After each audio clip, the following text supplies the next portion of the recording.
Greetings, everyone. Welcome to another edition of Mic'd Up Sports. We have highlighted a lot of guests over the years in basketball, volleyball, you name it. If it's a sport, chances are we have been there. Well, today, our guest, you probably have heard this more than once, Kim, the tallest, at least in my list of featured guests, Kim Bell, who played high school ball at Minneapolis Washburn, and you may remember her from her time with the University of Minnesota Golden Gopher women's program. At the time, she was the tallest athlete, and I think you still hold that mark, or at least have a shared distinction. But more importantly, she has done a lot of things since her basketball days, and we're glad to have you, Kim. I know you've done some podcasts and interviews before, but what are you up to now, and what do you remember from your time as an athlete? I know it's been a little while since you last suited up, but I imagine what you've done in sports has played a big part in what you do now. Absolutely. Well, first off, thanks for having me. It's a pleasure to be here. So that's a loaded question. I feel like I've, like you said. That's how I start off. I load it up as much as I can to give you the freedom to paint the canvas as you see fit. Yeah, absolutely. Like you said, I played for the U for 4 years, and the first few years were extremely trying. We were under the under the umbrella of Cheryl Littlejohn and her staff, and a lot of growing pains, through those years. And but fast forward to like my senior year, which was probably one of the best experiences I had had at the U. We were coached by Brenda Oldfield at the time, now Brenda Freeze, who was at Maryland.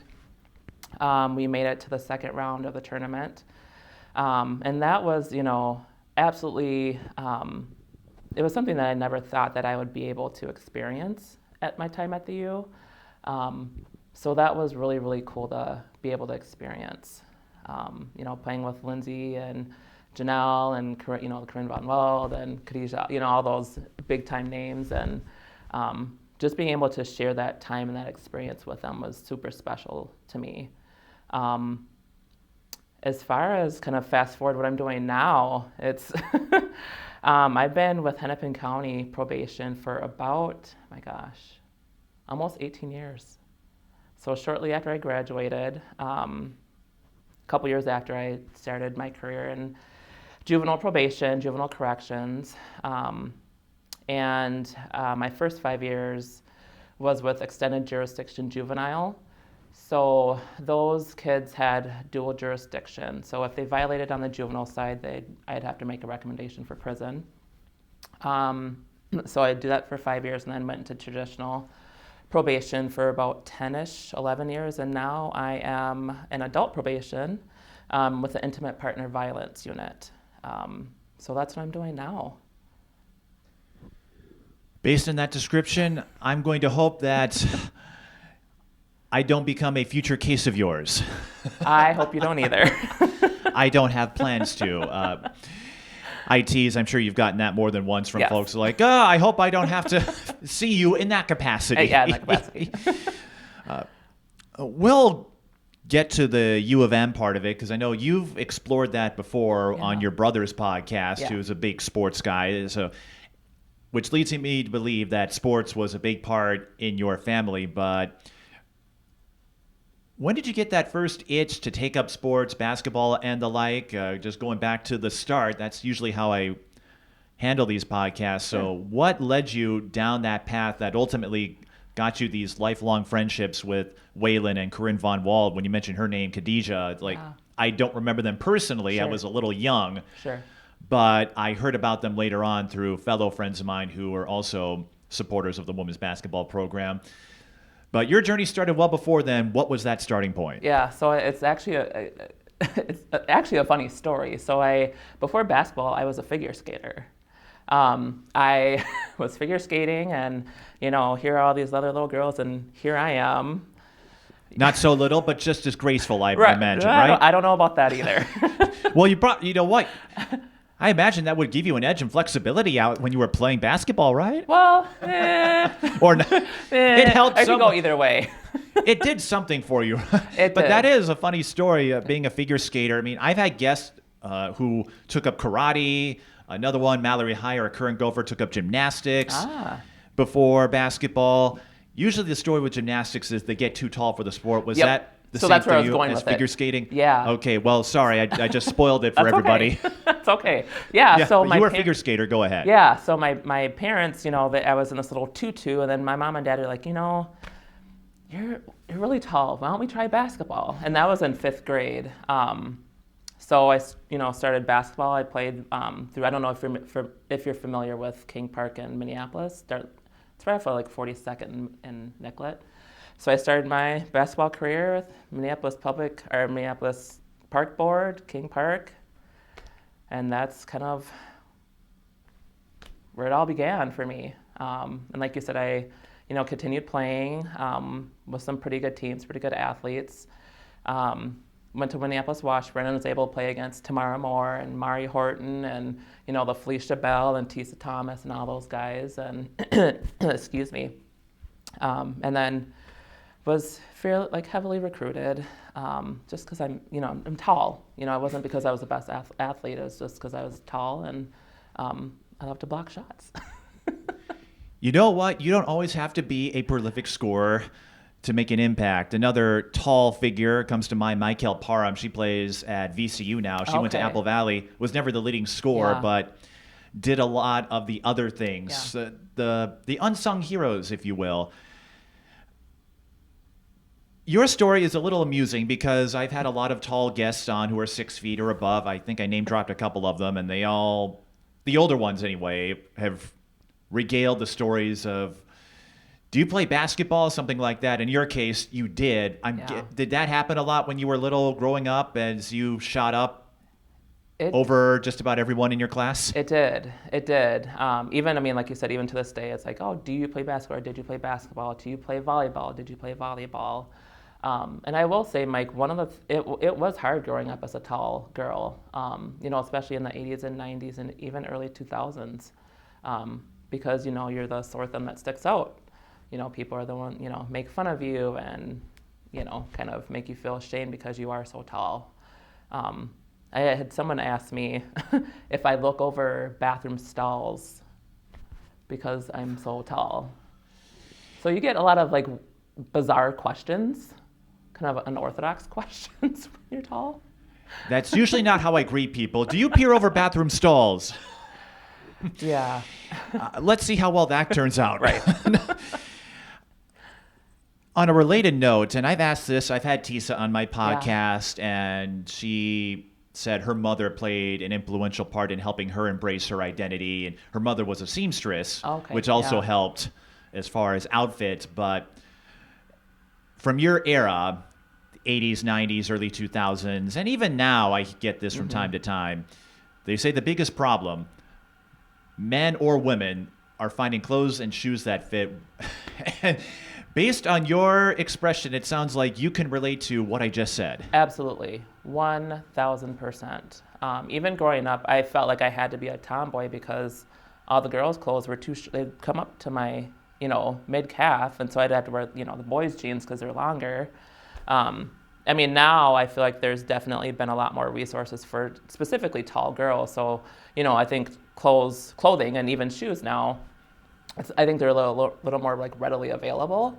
But, growing up, I had to wear boys' shoes and boys' clothes because I couldn't fit in anything. What do you think helped you ultimately reach that acceptance? Because I don't see any lingering side effects, if you will. Like you said, it's difficult, and Tisa, I know, can relate to this, and so many others who got up there when you were playing. What do you think helped you over time get over that stigma that you really didn't have a ton of control over? There are some things you can do, but I'm guessing there were some pretty lengthy genes in your family lineage that played a part. The more I explore it, the more bizarre I find it that people are being singled out over something they really had nothing to do with. Yeah, I would wholeheartedly agree with you. I think, once I found my niche in basketball and finding my friends and family with basketball, that's where I was able to really accept my body in its entirety. So I wasn't always lean. I know I was kind of a big girl. So that was another struggle I had too growing up. So, as soon as I found kind of my love for the game and, playing year round and, like I said, finding those people who I just connect with through basketball was really where I was, kind of accepted my height and embraced it really. Because it's, one thing to accept, but to embrace it, a lot of people aren't able to do that. And you told me before we started, officially you're 6'5", Yes. So for someone like me, if I met you back then, I probably wouldn't want to mess with you, especially with your ability to block shots, because I don't think I would get the last laugh, so to speak. So based on your experience with that, how basketball helped you come to terms with it, well, maybe I'll start there, because I've brought that up in volleyball to an extent as well. You grow up and in class and social functions, like you said, you do stick out. You're generally the tallest, and I'm guessing you were the tallest all the way through, even on your Gophers teams.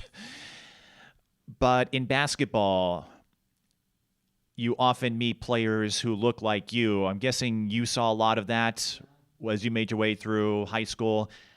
AAU, I know that was a thing, maybe not as prolific as it is now, but I would think, at least from my vantage point, my perspective, that played a helping hand as well in getting you to that point where you didn't feel ashamed about what you look like physically. And so what did that mean for you, taking up basketball and getting to see fellow women who look like you out there? Yeah, it actually meant a lot. And I think that's something that we never really talked about.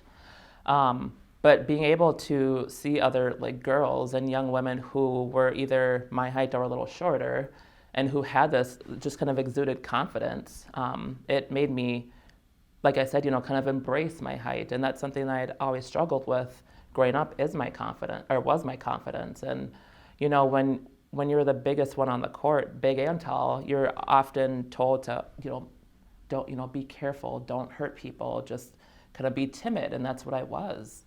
And so to be able to see women, especially in high school, because I, would play against Jessie Stomsky in AAU. So seeing how she dominated and some of the people I play against in college, see them dominate, I'm like, this is awesome. This is super awesome. So it meant a lot. And Jessie told me, another podcast guest of mine, I'm going to set a record for the most amount of name drops here because of our shared connections. But she had said even if she played now, in the era of stretch fours, positionless basketball, she's like, I still want to be a bruiser. And she was proud of that. Like, I'm not afraid to muscle my way inside. She wanted to be the low block anchor and not afraid to push people out of the way. And she did I forgot, that's right. You played against her for all those years. Yeah.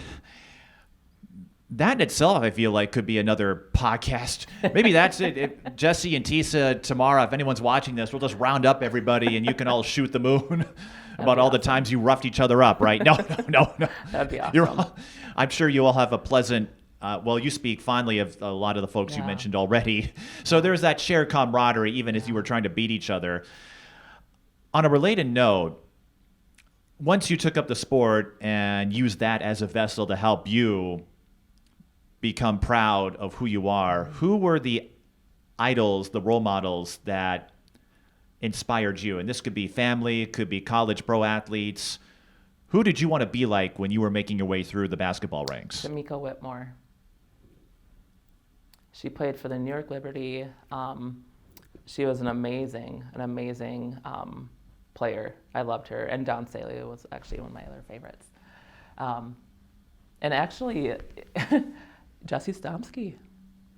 She, like you said, she was a bruiser. She got in there and, she owned her house. And she did a hell of a job of doing it. So she's someone I actually really looked up to in high school as well. Did you ever get a chance to tell her that in college? No. So we have a bombshell. We've got a bombshell, a little gossip here. No, I tease. I've told folks one of my habits is sharing positive gossip when I hear someone say nice things about a friend of mine. I'll find a way to relay that information and, just like, oh, by the way. And I do that because it's a reminder of, hey, your impact speaks far beyond what the stat lines and records say, despite what fans and reporters sometimes talk about. And I was a beat writer too, and you can't ignore that when I'm covering the Lynx or Gopher Women. You got to acknowledge, oh, here's how the season's going. But I tell folks, yeah, that's one part of me. As soon as that's done, they're like, okay, what else do you want to talk about? But that's funny because I'm guessing you've known Jessie for a long time, but never got to tell her that you're one of the reasons I pursued this thing called basketball. Well, we've been speaking a lot about your fellow competitors in the state of Minnesota within your conference. Jessie, of course, playing at Tartan, but she was a beast, as I understand it. Again, a little young. And she and Tamara, lifelong friends as a result of it. And her story, I thought, was most heartwarming is all the people who stuck with her through the highs and lows and are getting to reap the rewards that she has sown for herself.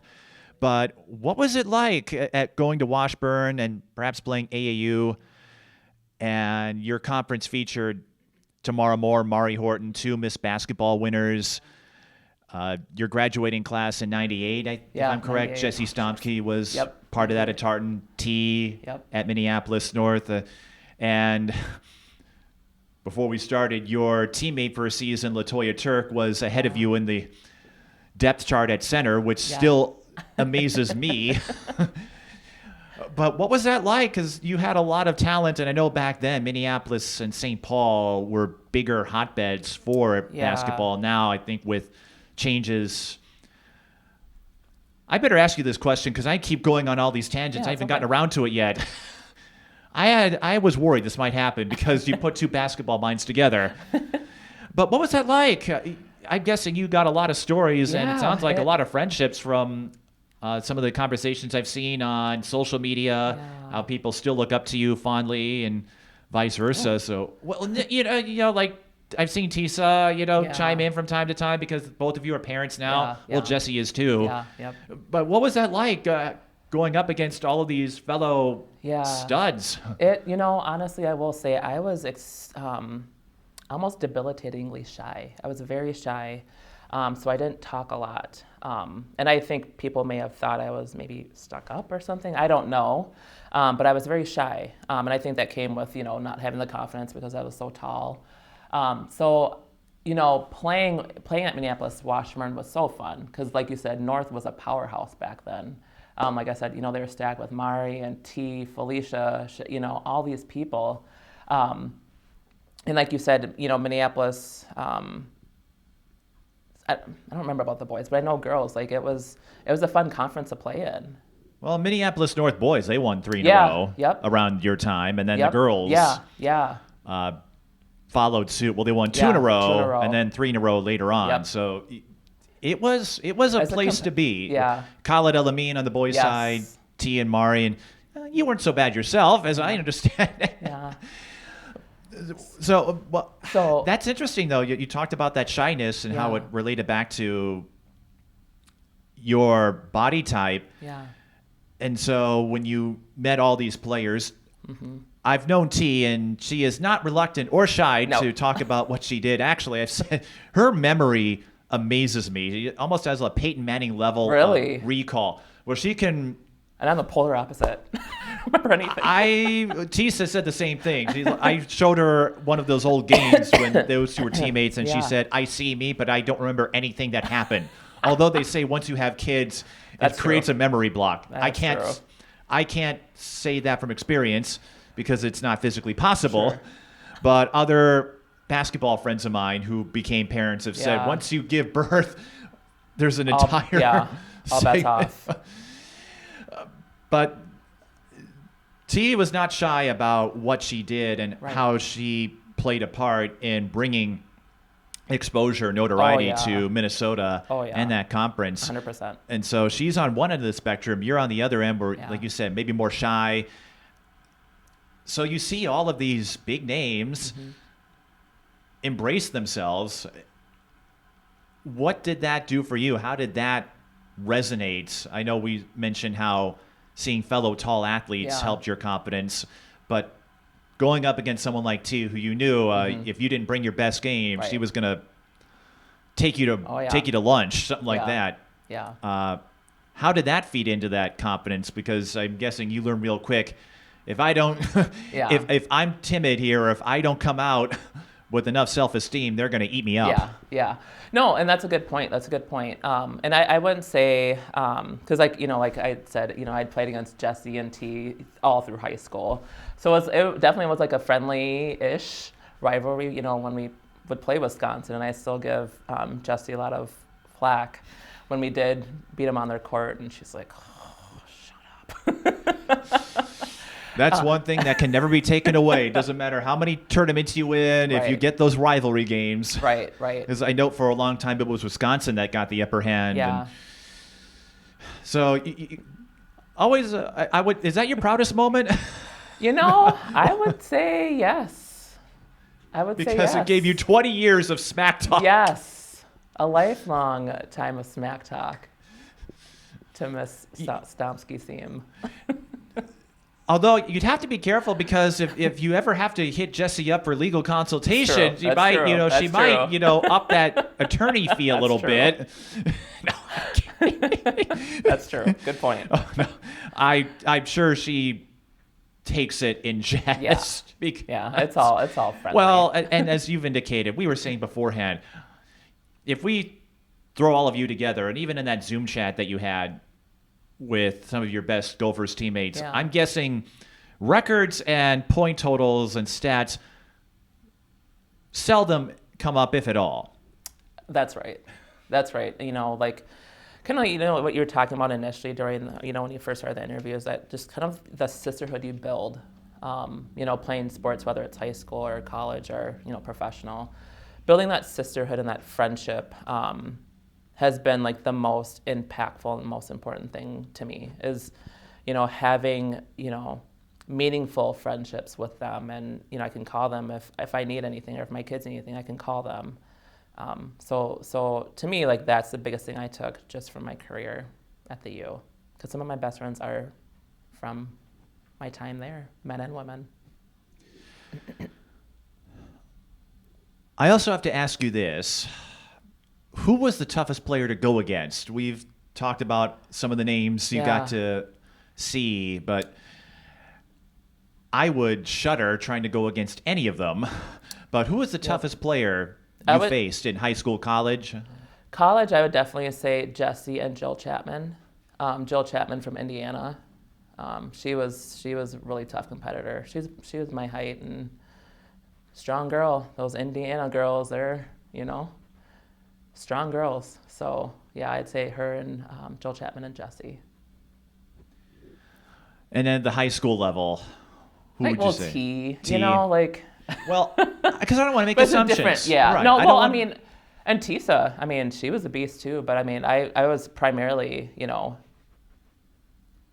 on the block. I didn't go on the wing or anything much, so I didn't really match you up and against Tisa squared off a few times. Yeah, she was good. Yep. Well, she went to SEMO for a couple of years, and then some things happened that ended her college career prematurely, but that hasn't stopped her. She's coaching at Minneapolis North now, or coaching there again with her. That's right, yeah. Well, not her teammate, but a fellow North alum, Brianna Edwards. Yep. So I know you and Jesse go back and forth. You and Tisa, because you got to face off for a couple of years, I think. Much. Not as much smack talk between the two of you. Not a lot of banter. Well, that's because Tisa's. She once described herself as everyone's mama. So how can you go after her like that when she's the sweetest person out there? She is. How can you be mean? Yeah, you can't be mean. She just has a way of sucking all of that mean, negative energy out of you. So of course you can't talk smack about her. She's too nice. She's a very sweet woman. Although she did threaten, or not threaten, she did say she would fight me if I didn't greet her at the state fair. We had no idea that we were visiting the state fair at the same time, and so I called out her name, and she's like, "I didn't know people would be here this early." And I said, "If I didn't." That's a time to go. Well, yes, or midweek before crowds. I said, if I didn't signal you and you found out later that you missed a chance to catch up with me, you would have been mad. You would have been ready to fight. She's like, I would. Like, so you see, I was thinking ahead. Like, See, yeah. Good planning. So, but T, I think everyone has a Tamara Moore story, but what made her so tough to contain? Her confidence. I mean, everybody knew that, T. Moore, she was skilled. Like, that was a given. But her confidence and her tenacity was, I think, the biggest thing to even try to guard. And then I know we've name-dropped Jessie already, but you mentioned she was one of the toughest players you faced in college and your inspiration. She is, if you ever write a biography, I'm going to see there's a whole entire chapter, I can envision it now, dedicated to Jessie and how she frustrated you and inspired you. Yeah. No middle ground. It was one or the other. Yeah. But what was it about her? And then you had to go up against T again at Wisconsin for 4 years. And Jessie, too. That's what I mean, yeah. Because the two, they didn't know they were going to be a package deal, but it worked out that way. Because Tamara, you probably know, was this close to going to Tennessee. Yep. Who knows how that story would have turned out. Right. But what was it about Jessie where you went against her in high school, then again in college? What was it about Jessie, whether it was being that bruising figure down low or maybe some other aspect that made her stand out? I think, because I was so shy and my confidence was so shaken, I think just her demeanor. She was very, she was a bruiser. She would, get in there and push people around, but she was so humble. And that's one thing I really respected about her, very personable. So that's, that was the one thing I always, not the one thing, but one of the things I always admired about her. I know you mentioned you haven't been active in the game of basketball, but maybe we touched on this. Just how surreal is it to look back on all of these people you played against and the friendships? You mentioned the sisterhood a while ago. Did you ever think at the time when you were going against them that some of these people were going to turn out to be my best friends and the people that call me up or I call them, to be part of your circle? Nope, not in a million years. I should say not in a million years. 100,000. 100,000. 100,000. But, when I speak of that circle, it's specifically my teammates from the U, who some of them are, distant, Facebook or, Instagram, but there's a good handful that I, am in pretty close contact with, or regular contact with, I should say, and we, get together when we can, and we do Zoom ladies' nights, and we're all in our PJs, drinking wine, or whatever it is. So to be able to have those and have that, it is really special. What do you remember most from Washburn and how that helped you grow as an athlete and as a person? Because North was getting all the notoriety, the headlines, the exposure with what they were doing. They won the state title in 98, got to the finals in 97. But at that time, as we noted, and even when Taylor Hill and Brianna Edwards were making their way through, the intercity conferences had a lot of hidden gems, if you will. So what do you remember from your years at Washburn and how that molded you? Because it's quite the bookend how you started your freshman year. LaToya was your teammate, and when you and I got to know each other, you said she was one of your big role models. And then you bookended with yourself, Tamara Moore, being one of your conference rivals, both seniors and both getting the chance to play D1. How did all of that and all the experiences, how did that shape you at Washburn? I remember being terrified to start high school. And I remember LaToya I don't know if they did some kind of senior mentorship with the freshmen, but she was actually one of the first people who was like, hey, do you play basketball? She came up and was super welcoming, super open, that sounds like LaToya. Right? And just her, like you said, her mentorship and her just being, encouraging me to, get better and work harder and just to see her tenacity on the court was something I'm like, holy cow, she is really good. She's really aggressive. And she's not super tall. I mean, she's not super short either. She's not super short, but she's my height, remember? Yeah, that's true. So, but not everyone can be 6'5", Kim. No, but, kind of, I guess fostering like those friendships back then, and just having someone to look up to, because I never really had a mentor until I got to Washburn, and she was it, whether she knew it or not. And me being able to, you know, mentor some of the girls who were coming in under me as well, as kind of honing in my own leadership skills. So I think that's something that really I took with me from Washburn, as, you know, that leadership skills, how important that is on and off the court. And I took that with me, you know, throughout my career at the U. Were there any lessons, advice, feedback that you recall from your time, LaToya, and yourself were teammates? Was there anything that she said to you that resonated, that stuck with you? And if you don't have a specific example, that's fine. But I'm curious, you mentioned how she reached out to you. What was that dynamic like, and how did that help you get acclimated? Because I think for anybody, that transition to high school is nerve-wracking. And in your case, you're this giant Amazon figure amidst your peers. How crucial do you think her role was in your life story? I think it was very crucial. I don't remember anything specifically that she said, but I remember how she was and who, like just her leadership, how vocal she was, how like welcoming she was to people on the court and off the court, just as a teammate. And like I said, you know, her tenacity on the court and just her skill level was something to be unmatched. So for me, like just being able to see her on the court was just like, wow, this girl is special. I joked about this with her a few times. I would still love to find video, because I've run into some fellow conference teammates and rivals of hers. Okay. One, I think, went to Roosevelt. Her daughter is playing. She was at Alcorn State. I don't know where she is now. Inessa Bertain, who went to Roosevelt. Yep. And she had some stories, and you two were teammates for a year. I'm like, I wish someone had video or photos, because I would love to see LaToya in her prime. I have photos potentially at my house. All right. Somewhere. Well, if I do, I will send them to you. Because I would love to see. Well, and even your case, because I've been broadcasting for 17 years, and I always go back to the lack of documentation, because back then it was VHS tapes, and who knows what happened to them. Right. So it almost feels like there's this entire chapter of history that I want to find. But what do you remember most? What do you enjoy most as an athlete there, where maybe you didn't get all the headlines and the glory that North did, but you clearly played well enough to play at the college level, as we saw. So you made a name for yourself, even if you weren't the superstar athlete that maybe T was or Mauri Horton. Yeah, I will say, I think I got most of like my exposure and like notoriety is through my AAU team.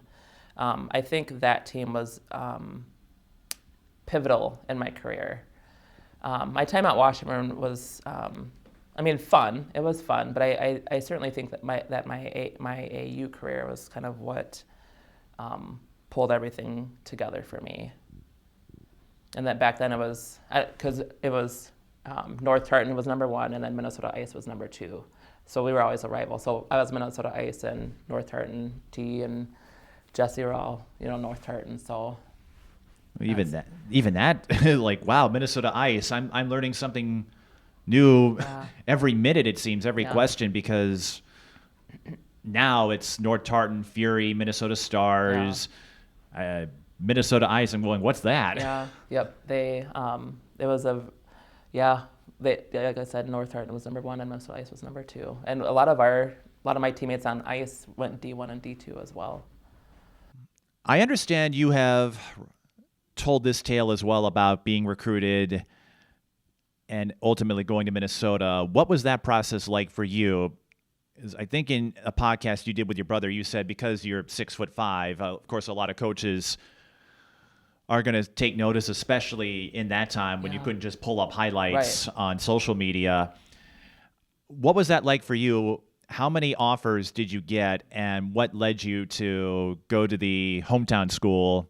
In your case, not just in state, but in your own city. Yeah. Yeah, that experience was, one, it was overwhelming, but it was so fun. It was a lot of fun. I remember, our mailbox being stuffed with letters from like Tennessee, Florida, Hawaii, like all these huge D1 schools and D2 schools. Was Wisconsin one of them? I believe so. Okay. If I remember correctly, I think I got a few. I don't think they recruited me heavily, but I did get a few. Okay, letters from I was Wisconsin. thinking you. Well, at least they took interest in you, but I'm thinking, for a moment, did you ever think to yourself, what if I became teammates with T and Jesse? No, I didn't. You wanted to beat them, though. Yeah. Yeah. You were getting sick of what they were doing to like you. trying to get T to come to Minnesota with me. And, oh, geez, you thought your mailbox was stuffed. I can only imagine. Right. Hers. Yeah. But back then, that's really, really where you got your exposure, because after we went to nationals my freshman year is when I started getting recruited, because all the coaches are at nationals, recruiting. So, but like I said, the entire process was so much fun, overwhelming, and I knew I wanted to stay close to family, because I'm very close with my parents and my siblings and whatnot. So I knew I wanted to stay here. And at that time, I did enjoy the coaching staff during the recruiting phase. So that's what really made me choose Minnesota. And I want to represent my state, my hometown. So you discussed this at the start, how those first few years were trying, and I learned about that later on as I got to know more about the athletes from your era. I was about 7 years behind you. I think you graduated in 98. I was 2005. So I think at that time, Katie Ohm was the big name because she broke the career state scoring record, which has since been passed a few times over. But how difficult was that? I know every team, every athlete, no matter what level, what division, you want to go out there, you want to do your best, and you want to feel like you're making an impact. And those years with Cheryl Littlejohn, when I look at the records, there were a lot of struggles, and I know that can really tear at the morale for any team. What was that like for you, and what helped you navigate some of those obstacles where you got to experience that fun ride, as you put it, with Brenda Fries and making the tournament in 2002? Yeah, those first 3 years were, I would almost say it was life-changing for me. One, not even just having, consistent losing records, but kind of the things like the turmoil that we went through as a program, as teammates and coaching staff. It was really hard. It was really hard to stick through it. I think I'm actually the only one who stayed out of my class, who stayed through it.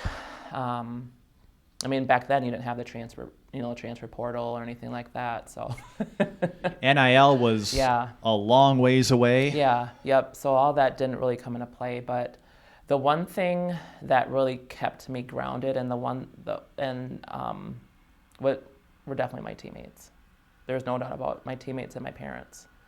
Those were the only things that I knew would keep me sane, honestly, because I don't talk much about my experience for that first 3 years because it was not great.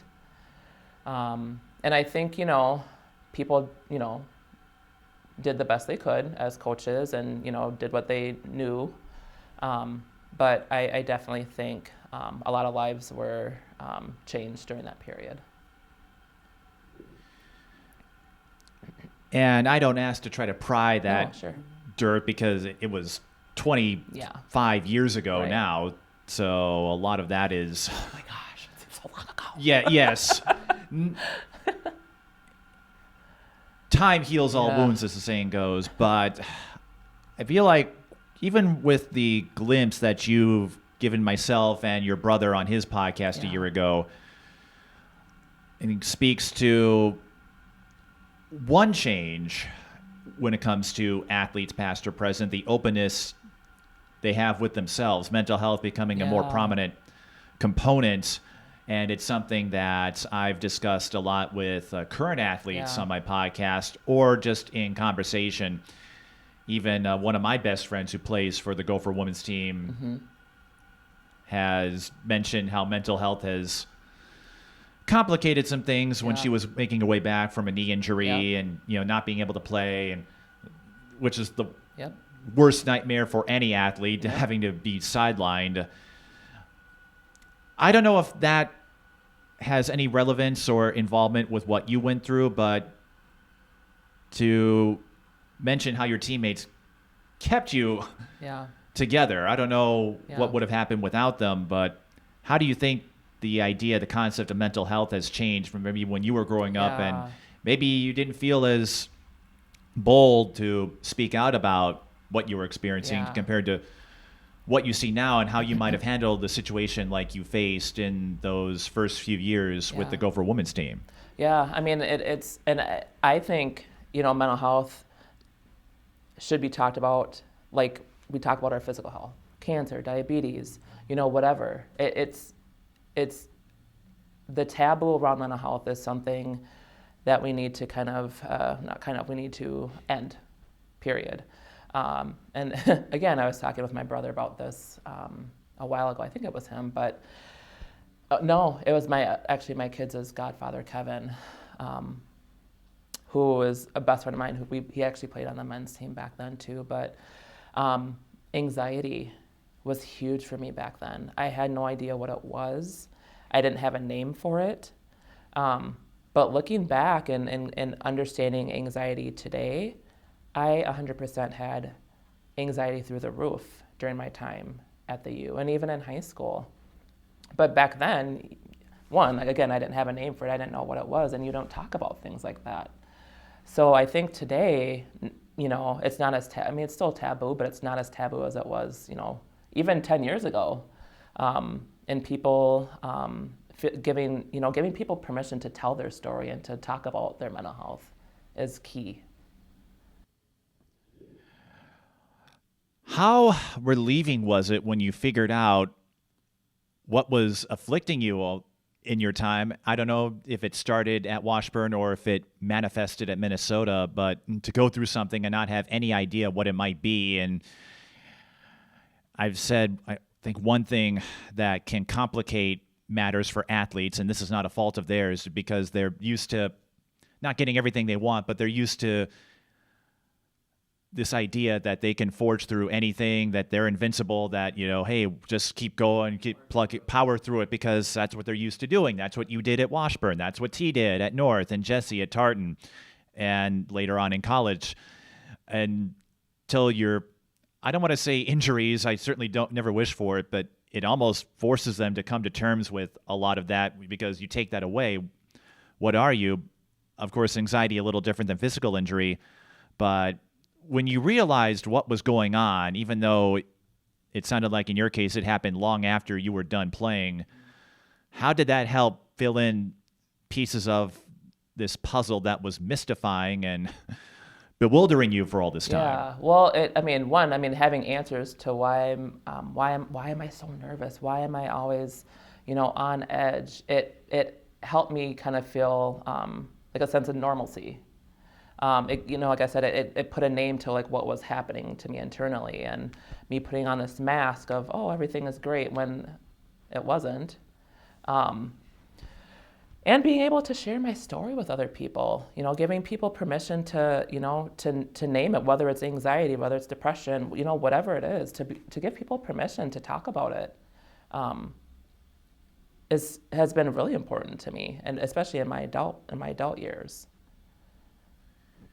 What have you learned from that experience that has helped you the most in your adult years? You are the mother of two kids who may go through that themselves, and just about anybody can be susceptible to it, but what takeaways have helped you the most once you realized, oh, this is what's been going on? I think the biggest thing is just understanding what it is. Understanding what, like I said, again, whether it's anxiety, whatever it is, understanding what it is and understanding how it affects you, I think is number one. Number two, what can I do to power through? How can I take care of myself? How can I be okay? So making sure that you have things that can help you kind of move through it, because some days anxiety can be debilitating, some days are great. So again, having tools and people to support, I think, is really important. And even though you went through a lot of turmoil in your first few years at Minnesota, a couple years into that journey, along comes Lindsay.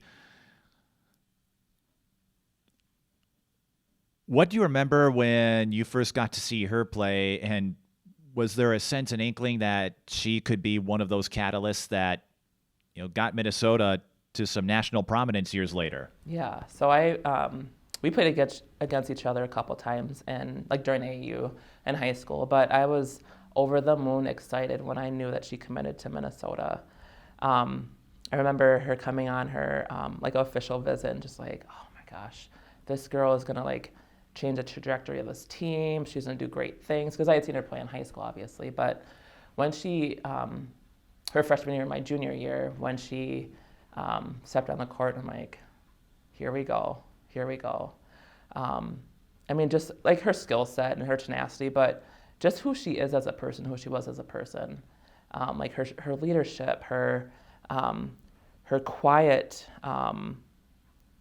She has this quiet, humble demeanor about her that a lot of people don't have. So I knew she was going to do great things. I did. I remember a lot of reporters noted her shyness, and I think the most infamous story was instructing her to look up at cameras because she wasn't used to that. Different story now. And then your senior year, that's when they made the coaching change. Brenda Oldfield, now Brenda Fries, comes in. You get to the tournament, you get that big win over Wisconsin. And another element to that story, I think people sometimes forget this, was a series of events that led you back to Williams Arena. You've been playing at the Pavilion for several years, but I understand there was a pipe failure that rendered the gym unavailable, so they had to move to Williams. But by that time, interest in the program shot up, where demand would have been far too high for the Pavilion anyway. What do you remember from all of that, going on this ascension and then finding out, oh, you're going to be at Williams the rest of the year? Yeah, I remember, because I think that was our Indiana game, was that first game. And that was actually, I think, one of my first games back, because I was out for a while with a concussion. And that was Jill Chapman. So, I remember Brenda saying, okay, Belle, this is your chance. And I played well-ish. But I will never forget, because we came up to the Pavilion to practice. And they're like, no, we have to go over next door. And we're like, why? And they're like, there was a pipe bust or something like that. So we get to the barn for practice, and we're like, oh, it'll be so cool to play here. And then sure enough, here we are. I suppose it helps that the two facilities are next door. Yeah.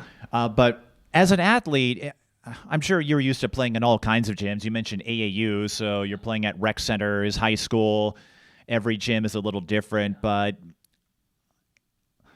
how do you absorb a venue change in the middle of a season where you go from the Pavilion and then you have to make the jump to the raised floor at Williams Arena, a venue that has a lot of history and a lot of aura about it?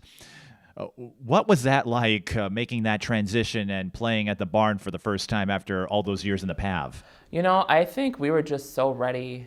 We knew that we were a team to be reckoned with. We knew we were special. I think we were just ready to just get on there and just play. I do remember, and I might be making this up, but I think I remember us having a practice falling off of the court. I think. But I think that would be the only thing that kind of stuck out. But otherwise, it was just, business as usual. Let's get ready to prepare for Indiana and all the other teams that were going to be playing on this court. I'm thinking that's where your figure skating background as a young child might have been the most helpful.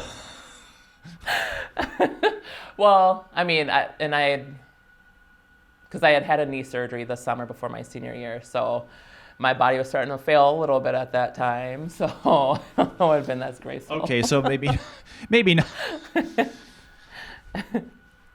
Well, I guess my respect for you has gone up, not just because you were a Division I player, but you had to work through a couple of injuries too. I didn't know. Yeah, I've had 6 knee surgeries, yeah.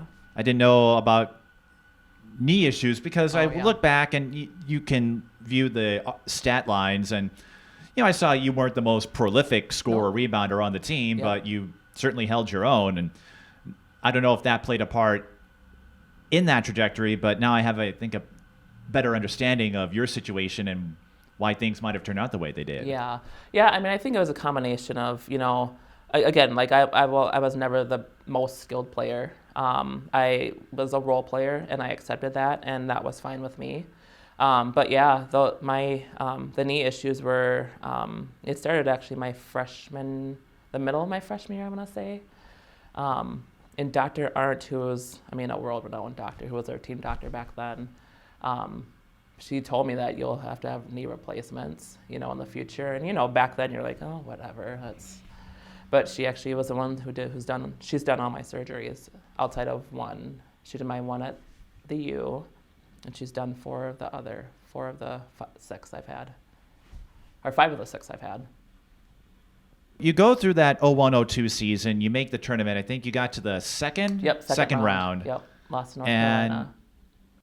Well, I've said this with sports.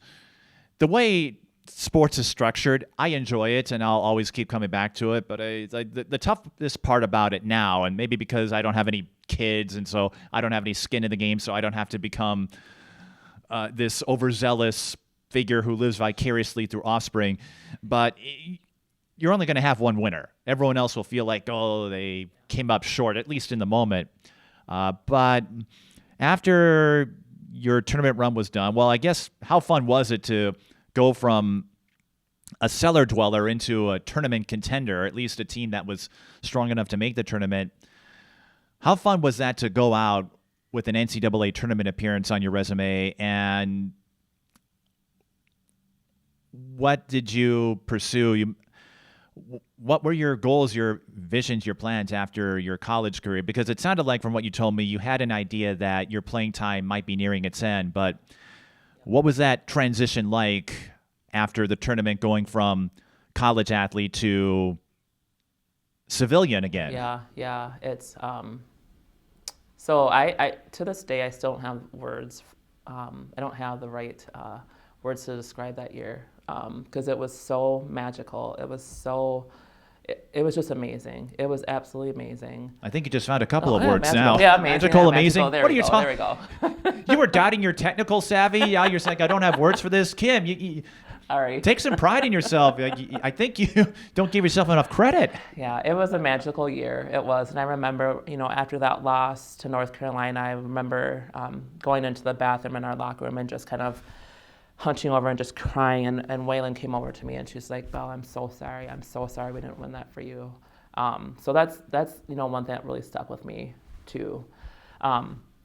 But you talk about the transition, and I think this is for any student athlete. You do go through a grieving process. Playing basketball, since your childhood, and then all of a sudden it's done. You're like, well, what the heck do I do now? Like, I'm not, I knew it was coming, but it's the reality of that's no more. Like, that's your identity. It's like trying to find your new identity, right? You're not a basketball player anymore. You're not a part of this team. So you do go through a grieving process. But I knew I did want to work with kids, and I wasn't sure what capacity. So I just started working, and I worked at a shelter initially, and then got into probation, and here I am 18 years later. Well, you're still working with kids in a different capacity as a parent, if you know what I mean. Yeah, twins. What was that experience? What have you learned about yourself? Because I think something that former athletes have told me, the biggest change is that all the way through college, you always had someone, a coach, or in college, nutritionists. You always had a team of people guiding you and kind of setting your schedule. And I'm guessing you knew during your days as a player, this is when your practice is, this is your class time. You learn a lot about time management, especially now. I go back to one of my close friends, Nia Holloway, who said, I don't even have time to go home with all of the commitments. And I understand that. And I've told folks who are D1 athletes, I've said I've learned a lot about patience through friendships with people like yourself and even older ones, because I know, hey, if they can't get to me or if we can't hang out, it's not because of anything personal. It's just a matter of time. I go through that when I cover state tournaments. But you have all of these people helping you figure out what to do, how to fill your schedule. That's all taken care of. Now you've got to go out there and do it yourself. That has to be eye-opening. It's not something I think that you shrug off or ignore, but when it hits you, you're like, now you're off to fend for yourself, so to speak. But I think with the structure from being a student athlete, I don't think I really struggled with that at all. Transitioning from, graduating from college to becoming, an adult, I didn't struggle with that. And I think, my upbringing as well, my parents are very, you follow through with commitments. So I had that structure. And so that was never a big struggle for me, thankfully. I mean, now. Well, you got 2 kids. Yeah, so twins, yeah. So your priorities aren't exclusively focused on they're not yourself. my own. Although, this is something I learned about you as well. You had been wanting to start a family, I think, for some time. Yeah. And so I know you have your twins, but there was you had another son who unfortunately isn't with us. Yeah. And what has that been like for you? I know we were talking about how long ago everything was from your days at Washburn when we all were younger versions of ourselves to being a parent and going through that process. As crazy as this might sound, how do you think being a student athlete perhaps helped you with the journey of parenting and raising your twins, and then also going through a loss that you can never prepare for? Right. I think, as a student athlete, you learn mental toughness, right? So I think that was a big key for me. I mean, just because that was probably that was the darkest time I've ever had in my life, losing my son Jackson, and just kind of feeling completely unraveled and vulnerable. But like I said, when we were talking about mental health, being able to talk about my loss of my pregnancy, halfway through my pregnancy, being able to share him and share my grief was super healing for me. And because stillbirth and miscarriage are so taboo, you don't talk about it, you kind of just shy away from it. But for me, it wasn't anything to shy away from, because that was my baby. And people need to know I'm sad because I lost my baby, and there's nothing wrong with that. As far as I think I'd be worried if you weren't sad. Not to make light of the situation, but no, it's understandable. So the mental health thing, I think I can understand, but like that, again, I can't have kids physically, so maybe I'll never fully understand it, but it seems strange that it would be taboo when, like, hey, it's every biological organism goes through this, where you're always hoping that things will work out. Sometimes they don't, and it's not anyone's fault. Right. Yeah, and I think like in basketball, I mean, things that you plan or things that you look forward to, it doesn't always come to fruition. So I think, again, you can never prepare for that ever. You can never prepare for a loss of a child in any capacity, any gestation. But I think having the support of like my circle of friends and family, and his dad's family was what really got me through, and just kind of my faith and leaning on to people who I knew loved me genuinely was what kind of got me through that time. And you mentioned how you stepped away from the game compared to some others like Lindsay, who took up coaching at Minnesota. Yeah. And, well, what did she do with the Lynx? Can you remind me? Yeah, all the things, right? Jeez. How many games did you go to? Because, like you said, you and Lindsay are close. And so I'm guessing maybe even though you weren't as involved as maybe some others were, I have to imagine you went to your share of Lynx games when she was here. Yeah. Not as many as you wished. wanted to. Yeah.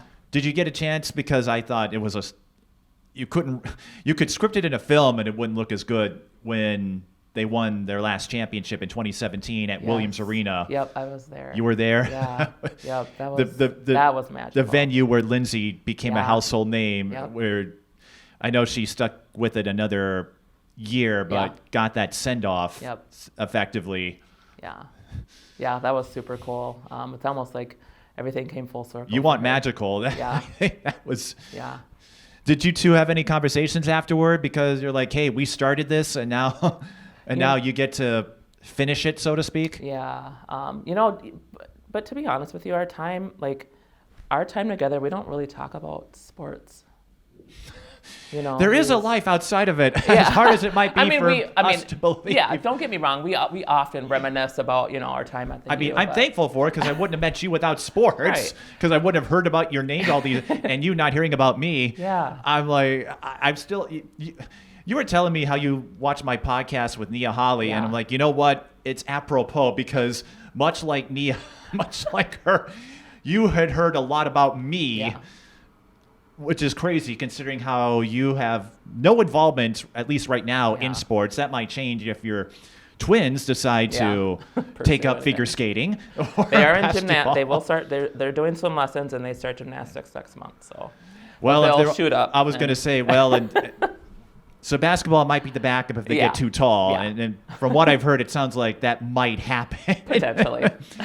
Might have to trade for basketball, volleyball, but that's okay. Right. You know what? Go for it because I often said, go after a sport that isn't your primary because you get to do it for fun. You don't have to worry about rankings or how many coaches are looking at.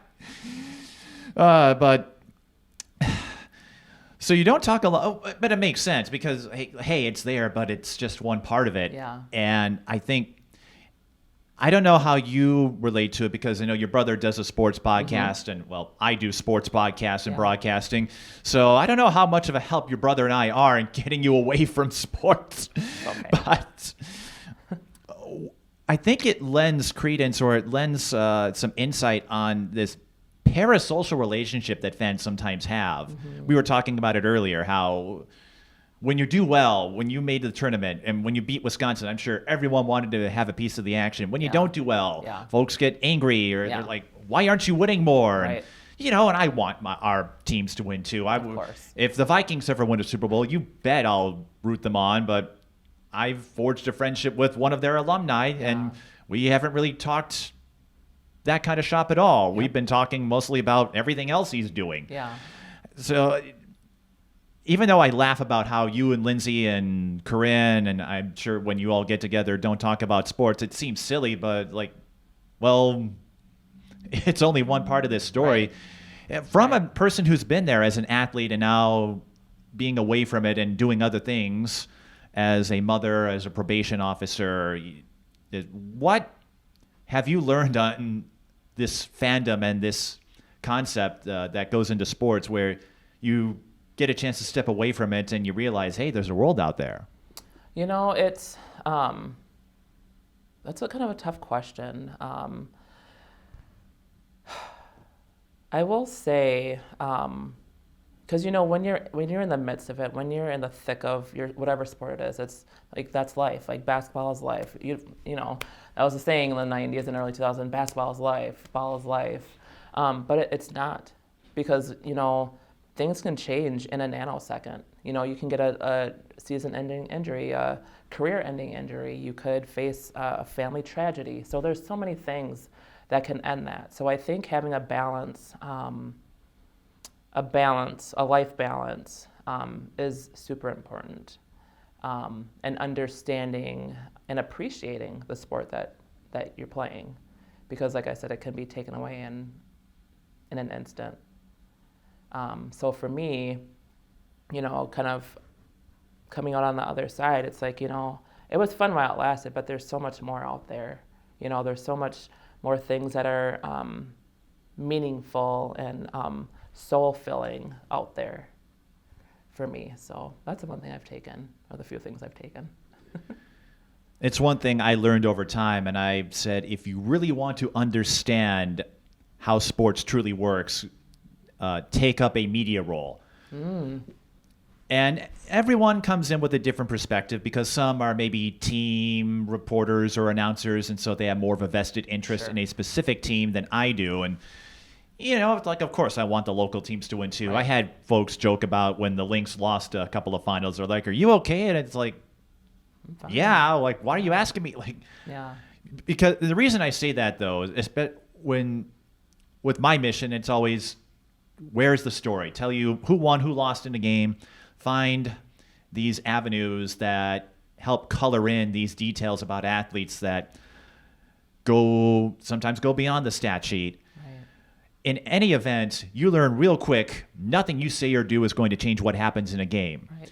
And that has helped me enjoy it more, where I might have been angrier when, like, the Vikings lost in the 98 NFC title game, for example. Of course, I was a kid, so a little different. Or, seeing friends of mine go to the college ranks and maybe not have their best season. Yep. Minnesota went through that last year, and they're pushing forward. And another, Dahlia McKenzie, had a similar start at Illinois. They made a coaching change, and then they made the tournament for the first time, I think, in 23 years. So there's there's no one right way. No. I know a lot of players will transfer, and that's fine. Some stick it out. You got to trust your instinct. Yeah. But I feel being a media member, while it has kept me in sports, it also helped me learn real fast, hey, this is a game. There's a world out there, and that world isn't going to care how many titles you won at the end. Exactly. I have some fun with the people who were successful. Yeah, of course. We'll joke about it, but when I heard about you, and I was more like, oh, you were LaToya's teammate? What was that like? Like that I found more fascinating than I don't even know how many points you scored. I have never bothered to ask you, and frankly, I don't care. Right. That's awesome. But it's not for everybody, because you work a lot of evenings and weird hours. I can attest to that yesterday with volleyball. But I do feel it gives you that perspective that, hey, at some point it's a game, and someone's going to win, someone's going to lose. That's what happens. If you're going to take up sports, I think you've got to go in there knowing you've got to learn how to handle adversity, how to handle defeat. Yeah. I feel it can be a great tool. It can be frustrating at times, as you can attest to, but it's a great tool if you go about it the right way. Absolutely. And I definitely think your college years are so critical, and they are those years that are going to kind of mold you into the person that you are meant to be. And I definitely think that was my 4 years at the U. It kind of showed me who I wanted to be and some of the characteristics I didn't want to take up. Throughout your time as an athlete, what would you say was the most exciting moment and the most embarrassing moment? I'd say the most exciting moment was my was my freshman year. We were at home playing against Purdue, who was ranked at that time. They had all the powerhouse players. Stephanie White, I think, was on that team, because they won the championship that year, in '99. Yep. So she was a senior and I was a freshman. So we were down maybe, I think, 2 or 3, and I was fouled, and I had to make both my free throws, and I'm like, oh my gosh. Speak of anxieties. Yeah, exactly. And at the time, post players didn't really get a lot of instruction on free throw shooting. Shaquille O'Neal, the most infamous example, and you look at the sport now and realize, what were they thinking? Yeah. And I'm always like, hey, I know folks are like, you can't teach these tall players because the way they reach. I'm like, no, if you work at it. I mean, you may not get to 95%, but it's like, so I jumped on you. So you go to the line. You have to. I go line, and was it an and one, or did you have to make both? I didn't make both. And so after my first one, Carolyn Peck took a timeout before. That's right. She was coaching. I forget. To mess with the freshman head. I iced the shooter, iced the kicker in football. Yep. And I made both of them. And I remember just the crowd kind of erupting. So that was cool. The most embarrassing moment was... besides meeting me. No, this has been great. Was I had 2 knee braces. And I was on the block. I was doing an up and under. I was going up for an up and under. They got stuck. The 2 braces got stuck together, and I ended up falling, and they called a travel. I'm like, and then Cheryl Ojohn's like, Belle, what happened? I'm like, the braces got stuck. I'm sorry. So that was embarrassing. You went for an up and under, and instead you went up, and then you went under. Yep, sure did. I sure did. So that was pretty embarrassing, but remember my teammates laughing at me. But it's all love. And they'll be laughing at you again. Yeah. Remember the time your knee braces brace for impact. Yeah, literally. And I bet they never let you hear the end of it after that. They gave me some flack for a while, but you move on, right? It's funny that your most exciting moment is your freshman year amidst of all that turmoil you're talking about. Yeah. I thought it might have been that tournament run, but you know what? Yeah. You hit 2 free throws in the clutch. That's worthy of accommodation. Yeah. I mean, I think collectively that my senior year would have been, the most exciting, but personally. Hey, there's no wrong answer. Yeah. That's why I do these stories, because what you think might be an answer turns out to be a completely different answer. Yeah. This might be a tougher question to ask with all the directions we've gone in, but what would you say is the most unusual thing about yourself that people wouldn't know if they met you for the first time? That I smell everything. I smell my food. I smell my clothes. I smell everything. It's a little... Is it like a super scent, or do you... No, you just I think it's habit. I don't know. It's weird though. Well, you know what? You want to make sure everything is up to speed, and if something smells off, your senses. You know what? You are one with your senses. I guess. That's a good way to put it. Yeah, and still to this day, I'm very shy. I don't think people would think that of me, but I'm still a very shy person. So, I don't necessarily think that's peculiar, but. Well, and again, there's no wrong answer to it. It's something more like, a fun fact or something, because a lot of young athletes get that question in the breakdown guidebooks that I get for high school, and which I use to help with my prep.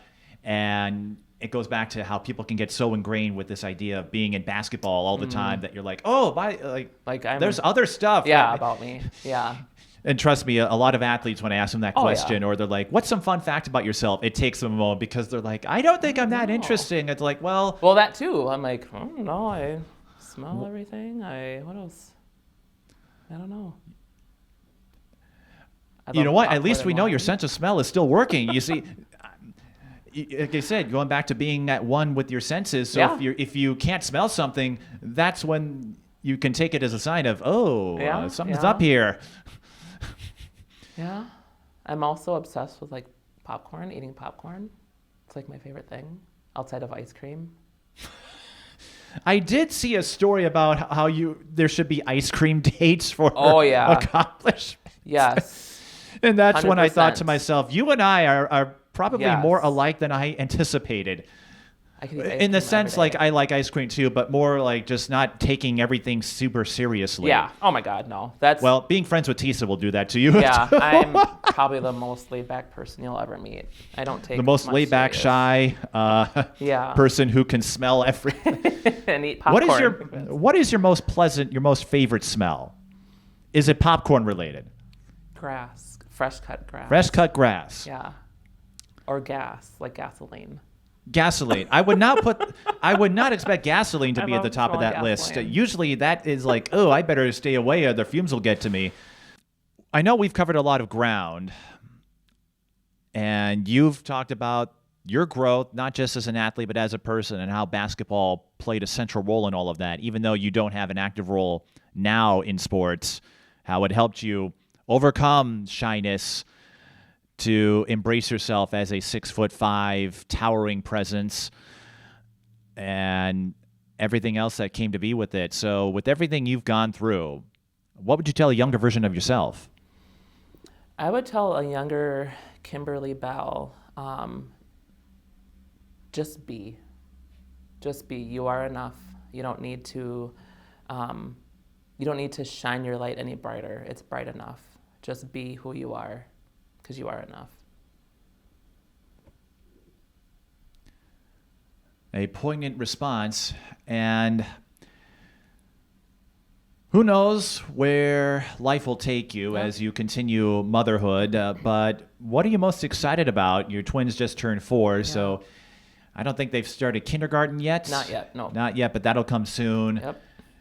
And I know you talked about some of the things that they're dealing with that may be unique to them with their status that maybe not others will experience, but I'm sure you've learned a lot already. What are you looking forward to most as they grow up and you hopefully get to get a front row seat to whatever comes their way? Yeah, I think, just their personalities right now. I'm excited to see how much of an impact they're going to have on this world. I raised my kids to be kind, compassionate, inclusive, and loving little creatures. So that's what I'm expecting, and that's my hope, to have 2, awesome human beings grace this world and kind of change this world and change people's lives in this world, and to embrace who they are and not feel any shame or anything like that. And so I know I was teasing with you a bit about seeing them take up basketball. It sounds like whatever path they follow, you'll be with them, whether it's basketball or other sports. I know, like you said, they start gymnastics soon. Was it another? Swimming. Yes. That's always a good skill to have too, because you never know. It is. I know it's always cool, I think, to see your offspring take up the sport you played and get to go back through memory lane again, but it sounds like you're comfortable with whatever they do, that you're not going to fret if they don't take up basketball. No, not at all. Not at all. And were there any other sports you played? Nope, it was just basketball. Well, you did a fantastic job in that sport from what I've been able to gather from you, and I look forward to seeing what your twins do. I think I saw some of your recent family pictures that you took, and 10 years from now, I'm looking forward to seeing, well, I guess the big question is, are they going to shoot past you, or? I won't be surprised if they do. Because you're 6'5", and how tall is their dad, if you don't mind me asking? 6'2". 6'2". So 6'2". If they end up at 5'2", something's going to be really off. I'd be worried. Like, so maybe somewhere in between, who knows? Well, if they do get to your height, you might get some stuffed mailboxes again. But and I'll welcome it. I'm sure you will, and I'm thankful we had this time to talk. Likewise. And it sounds like I almost would want to do another one, not tomorrow, of course, but if we're able to get some of those old teammates of yours, because you mentioned how you're still friends with Lindsay and Jesse, and I know you and Tisa, I think, have shared some messages back and forth, and I just think it's really cool. I've harped on this already. It's cool that all of these people that you either played against or alongside with have become friends of yours, and you get to go through life together, even if you were going up against each other all that time. So I really find that gratifying that you were able to turn all these rivalries into some lasting friendships that sounds like have really helped you like figure out who you are and become comfortable with that. 100%. Something I value all my relationships, but there's something special about those friendships and that sisterhood, because we went through the trenches together, and we were able to come out on the other side, and special relationships there. Well, Kim, thanks again for the chat. And thanks for being so open about yourself. I know you mentioned your shyness, and now that's still a thing. It's not easy to put yourself out there, especially some of the parts that don't always get as much publicity as the scholarship offers you got or the tournament run you got to make. But hopefully, whether it's your twins or your friends, hopefully someone out there will take a piece of advice or two from your story and perhaps apply it to better themselves. Yeah, I hope so. Thanks for having me. I appreciate it. It was fun. Kim Bell, a probation officer now at Hennepin County. Hopefully you won't have to see her in that capacity if you're listening, but a graduate of Minnesota. And who knows, well, if your kids take up basketball, well, perhaps we'll see you out there again. But whatever journey they take and she takes, I can't wait to see what unfolds. And if you've got a story you want to share, we're always happy to bring you on our show. Just contact us at the Mike Peden on social media, because if you have a story to tell, we want to share it. So until next time, thanks for watching.